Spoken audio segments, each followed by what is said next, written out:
Hello लोगोफोर, नोंथांमोनखौ आंनि चेनेलाव मोनसे गोदान भिडिअजों बरायबावनाय जाबाय। दिनै आं बे भिडिअनि गेजेरजों नोंथांमोननो फोरमायनो नागिरदों जोंनि बर'नि सासे भेरि फेमास आरो भेरि टेलेन्टेड एक्ट्रेस पाम्पुली गयारीनि सोमोन्दै।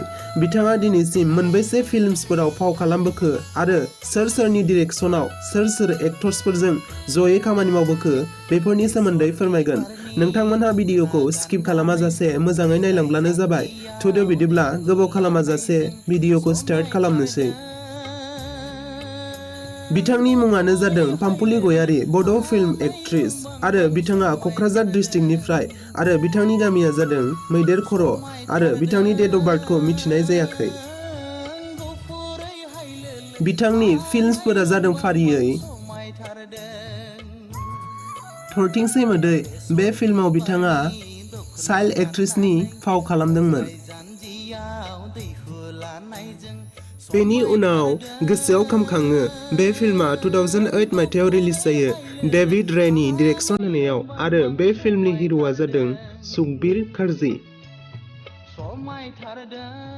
आरो बेनि उनाव खांग्लिनाय गोसो, बे फिल्माबो 2008 मायथाइयावनो रिलिज जायो रजेन नार्जारिनि डिरेक्शन होनायाव आरो बे फिल्मनि हिर'आ जादों राजिब ब्रह्म।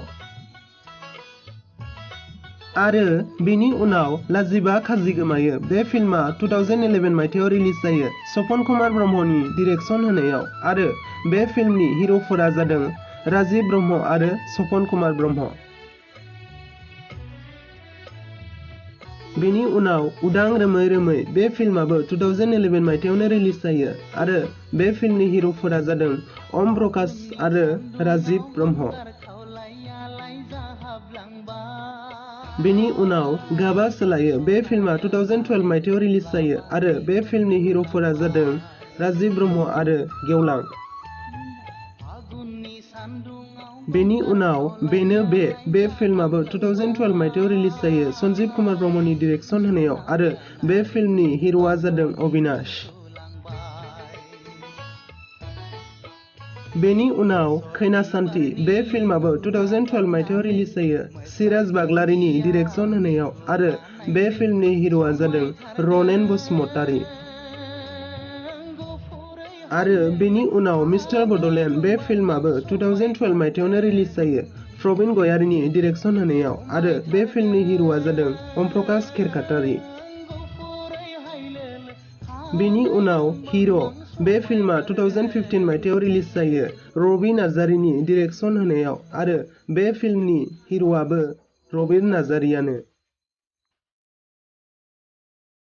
बेनि उनाव थांखि गैयै समाज, बे फिल्मा 2017 मायथाइयाव रिलिज जायो रबि नार्जारिनि डिरेक्शन होनायावनो आरो बे फिल्मनि हिर'आबो रबि नार्जारियानो। बिनि उनाव बिथांनि दासिमनि जोबथि फिल्म रान्दिनि मोदै फिल्मा 2019 मायथाइयाव रिलिज जायो मोगथां बसुमतारीनि डिरेक्शन होनायाव आरो बे फिल्मनि हिर'आ जादों राजिब ब्रह्म। सावथुननि अनगायैबो बिथाङा गोबां मिउजिक भिडिअ'सफोरावबो फाव खालामदों। थांनाय 2019 मायथाइयाव बिथाङा सोरां मन्जु थियेटारावबो फाव खालामदोंमोन। नोंथांमोनहा आंनि बे भिडिअ'खौ नायनानै मोजां मोनदोंब्ला अन्नानै भिडिअ'खौ लाइक, कमेन्ट, शेयार आरो चेनेलखौ साबस्क्राइब खालामनानै हो आरो सेराव थानाय बेल आइकनखौबो थुनानै होनो दाबाव, जाहाथे आंनि गोदान गोदान भिडिअ'सफोरनि आपडेट्सफोरा नोंथांनिसिम सौहैयो। बेबायदिनो आङो आंनि बे चेनेलाव जोंनि बर'नि एक्टर एक्ट्रेसफोरनि सावथुनफोरनि फारिलाइ खालामनानै लाबोबाय थागोन।